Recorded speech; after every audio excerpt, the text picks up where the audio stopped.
Hello, and welcome to another episode of the Tejano Traveler. I'm your host, Wally, and today we are in Brownsville, Texas, on the Texas Tropical Trail, looking at some Brownsville historic museums.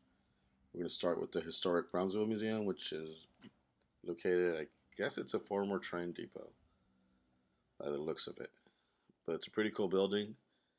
You come here and it showcases some of the railroad history. I've always really liked railroads, so it's kind of cool seeing what it used to look like back then. And this locomotive just really looks nice and antique. And look at that cattle guard. I want to run over cattle's just looking at it. Um, I was obsessed with it. I couldn't get enough of it. I kept trying to learn more and more. It just like I was this little thing pulling all those other things. And I like looking at train lamps because they remind me of Green Lantern. But that's just one part of the museum. The other part of the museum has rotating exhibits.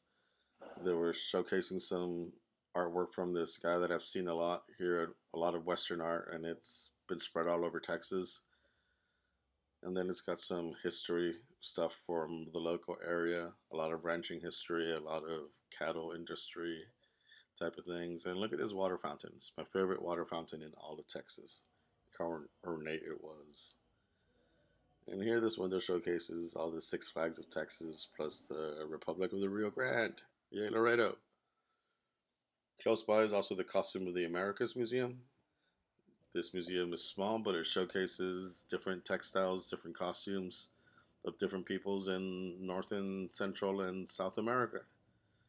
This time they were looking at Guatemalan textiles and patterns.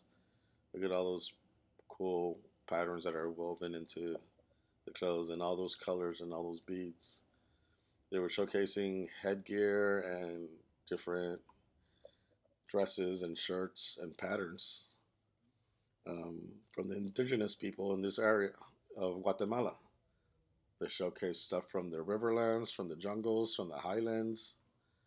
It was pretty informative. Like each dress, each shirt, each design has its own purpose and its own history. And just seeing it made me aware of like clothing has been very, very personal and very informative throughout the years.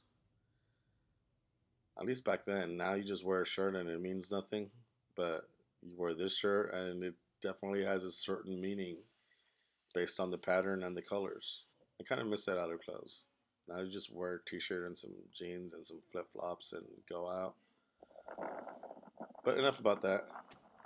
Closer to where the bridge is, you'll see two museums. We have the Brownsville Heritage Museum, which showcases more of the ranching history and more of the local history of the area. It's pretty well put together. It's got a lot of photographs, a lot of art. There's our guy, Jose Escandon.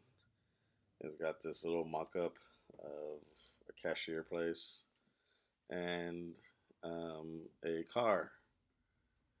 And this car used to belong supposedly to the Mexican president. What was his name? Porfirio Diaz.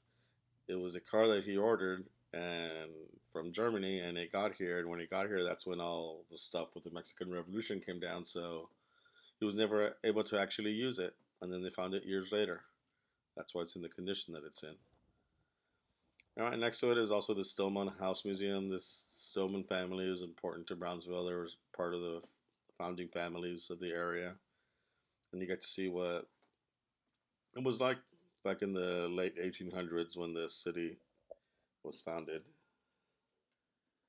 It was founded out of necessity due to the fort being here that protected against Mexican incursions following the Mexican-American Wars.